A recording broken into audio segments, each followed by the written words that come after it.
Welcome. In this lecture, we will discuss the RSA encryption scheme, so the public key encryption scheme, and CCA security for chosen ciphertext attack. So first of all, we assume that now we want to create a crypto system where everybody with a public key can encrypt, but only somebody with the secret key can decrypt. And we're going to start with a few security notions, so namely the chosen plaintext attacks and chosen ciphertext attacks, to see how we can model the security of a public key encryption scheme. And then we'll discuss the security of RSA first by looking into the RSA function and how to leverage the RSA function to derive a secure encryption scheme. So first, we'll start by the chosen plaintext attack. So remember, every time that we want to discuss the security of an encryption scheme, what we want is that we want to define a security game between a challenger and an adversary. And security will be defined as there is no efficient adversary with non-negligible advantage. So for each notion of security, a proper security game needs to be defined. So first, let's review what chosen plaintext attacks are.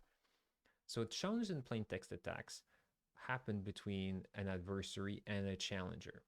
So the adversary chooses a number of plaintexts, and the challenger chooses a key. Okay, so this is the private key of the challenger, and the public key is assumed to be, of course, known to everybody if there is a public key. Now, in this game, the adversary can request the encryption of the chosen plaintexts and receives them in order to help him perform the attack. Now, once this is done, the adversary chooses two different messages of the same length and sends them to the challenger. The challenger picks one at random and uses their key to encrypt one of them and sends that one back. And then we say that the adversary wins the game if they can decide which plaintext was encrypted in the ciphertext that they received. Okay, so now the idea is that CPA security in the context of public key encryption is not necessarily enough. So before we get into a more demanding notion of security, let's briefly recap what could go wrong in the context of public key encryption. So public key encryption is when an adversary has the power of encrypt anything.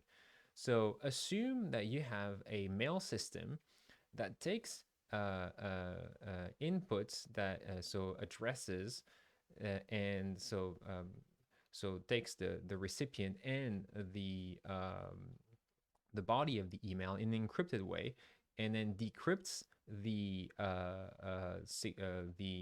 recipient and routes the resulting email. So for example, here we have Alice will send a concatenation of the encryption of the recipient and the email. And then the server will first decrypt this, find out it's for Bob, and sends the encrypted email to Bob. Okay, so the issue with that, of course, is that an adversary can craft encryptions that can take ciphertext and encrypt their own email address and requests the decryption of request all the encrypted emails. So request the decryption, in fact, of all the encrypted emails that they send to themselves. Now, in this case, what they can do is to choose some ciphertext C2, and then that will allow them to have decryptions of chosen ciphertexts. So how do we turn this into an attack scenario which will be a definition of a security notion? So we'll say in the chosen ciphertext attack security game that the crypto system is secure if no efficient adversary wins the game with probably non-negligible.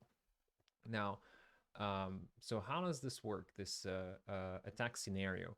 We have still an adversary that plays against a challenger. At the beginning of the game, the adversary chooses a bunch of ciphertext, and so we call that phase one, and they request the decryption of those ciphertext. So once they get back to them, and that's the end of phase one, then the challenger chooses two plaintext and sends them to the challenger.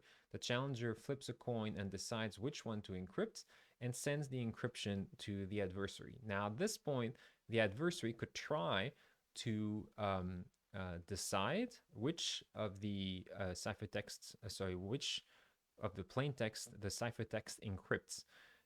So if the adversary was given only access to phase one queries, then we'll say that a crypto system we'll call that CCA1, and we'll say that a crypto system is CCA1 secure if no such adversary can win the game with probably non-negligible. But if we want to make the security even stronger, we can allow a second phase to the adversary. And so the adversary, after receiving the challenge, may ask more decryptions. Of course, with one caveat, is that those decryptions cannot be the challenge. Okay, so these guys have to be anything but the challenge.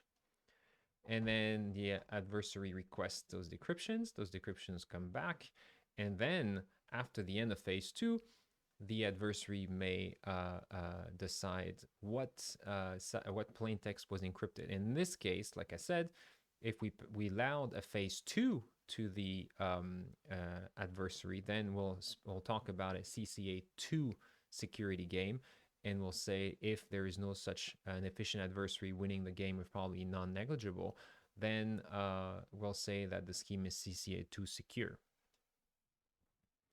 Now, there is a major problem with textbook RSA, which is which is the use of the RSA function as an encryption function. Okay, so remember I said this was an ingredient, but not the cryptographic scheme, but assume that you do so, then we'll call that textbook RSA. And it turns out, so textbook RSA has public and private key that are, N and E as a public key, and D, the inverse of E mod 5N as the private key. Now, the encryption and decryption are just raising the message to the power E and D respectively. And it turns out that if you multiply two encryptions, then what you get is the multiplication of the encryptions. So, sorry, the encryption of the multiplication. So take two ciphertexts, multiply them together, and you get a new encryption, which is an encryption of the multiplication of the plaintext that were encrypted. So how does this help perform an attack against a textbook RSA? Well, it turns out that the adversary can request the decryption of ciphertext C0 during phase one, and then so that will be M0, and then choose a different M1, sends those two, receives the encryption of one of them, and then will craft adaptively a new ciphertext that is made of the two ciphertexts that they have. So here they have those two ciphertexts, and they can very well create this multiplication of the two ciphertexts, which creates a new ciphertext C prime, which is the encryption of M sub B, the message that was encrypted by the challenger, and that they don't know which one it is. Of course, we don't know if it's M0 and M1, and then that's multiplied by M0. So they create an encryption of something that they know to be MB times M0, and they would like to know what MB is. So they send the ciphertext, and the challenger has to decrypt it, and then what the adversary receives is M prime, which is defined as MB times M0.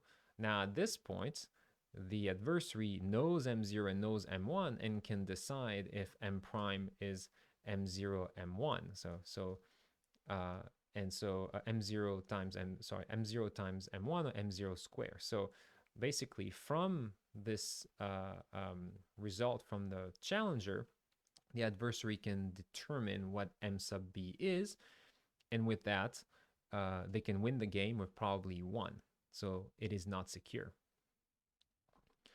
Now, textbook RSA, in fact, has an even, so malleability is a big problem, but in fact, so it is in fact worse, it's deterministic. So we need to discuss the fact that it's deterministic, because then mitigating that is in fact going to be the motivation for what makes RSA CCA secure. So we'll use what's called random padding, and I will introduce that in a few minutes. But first, let's see why being deterministic in itself is a big problem. So the main problem here is that two different messages, in fact, are encrypted in, two identical messages are encrypted in two identical plain ciphertexts, and then when they're different, then they have to be mapped to different ciphertexts. So there's a one-to-one correspondence between the plaintext and the ciphertext. So why is it bad?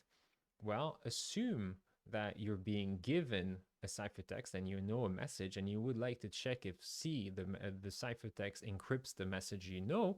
Then all you have to do is, because the key is public, then all you have to do is check the encryption of M under the private key. And then if that equals to C, then you know what's in the ciphertext. Okay, so that can be a big problem. So what kind of CCA attack could you have? Sorry, CPA attack. So now, apologies, now we have a CPA attack. So not even CCA. We said CPA were weaker kinds of attacks. Okay, so what it means is CPA, with CPA is not, so we'll have is like textbook RSA is not even CPA secure. So how do we do this? We pick two messages as the adversary and send them to the challenger. The challenger chooses one, as I said previously, and now the adversary would like to know what message was encrypted and then sent by the challenger. Well, all they have to do is basically encrypt their known messages that they had chosen and test whether or not the ciphertext they receive is equal to the encryption. So that's really bad, because this is extremely easy for the adversary to perform. So being deterministic means that you will fail systematically the CPA security game. So since deterministic encryption cannot be deterministic public key encryption cannot be CPA secure, the natural thing to do to mitigate this is to introduce randomness, meaning that we want to create uncertainty. Just because you have a ciphertext and a plaintext, it must be hard to verify whether or not the message you're being given is encrypted in the ciphertext. So we must create a situation where the same message could be encrypted in many different ciphertexts. So how do we do this? One pretty naive way to do it is just to introduce random padding. So instead of straight away raising M to the power E to encrypt, what we'll do is we'll create a number that has the bits of the message and random bits. So here I'm assuming, for example, that my message is over 100 bits. Okay, and these are very small numbers, of course, but I'm trying to just give an intuition here. And then we pick 900 bits of randomness, and we create the following number that has, in this case, and remember this is naive padding, in this case you will have the lower order bits are the bits of the message, and then the higher order bits are the randomness. Okay, so and that gives you a number X, and that number X is the number that you raise to the power E, the public exponent, the public key, in order to create the ciphertext. And of course, the same message, at the encryption stage, if you choose a different R, then it will give you a different X, and from a different X, it will give you a different C. But even though you may receive many different ciphertexts for the same plaintext, you will know how to decrypt, because to decrypt the ciphertext, you raise it to power d mod n and you recover x. Now, because x is formatted in a very specific way, you know to discard the randomness and only keep the low order bits as the message. So even though you create uncertainty by having multiple ciphertexts for the same message, you always know, given one of these many ciphertexts, how to retrieve the message. So that's how we could do padding naively. Now, what is wrong with this? Well, this padding is kind of malleable.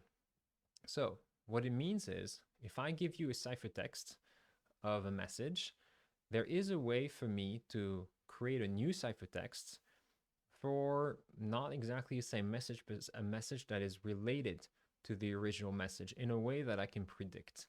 So here's an intuition, and it's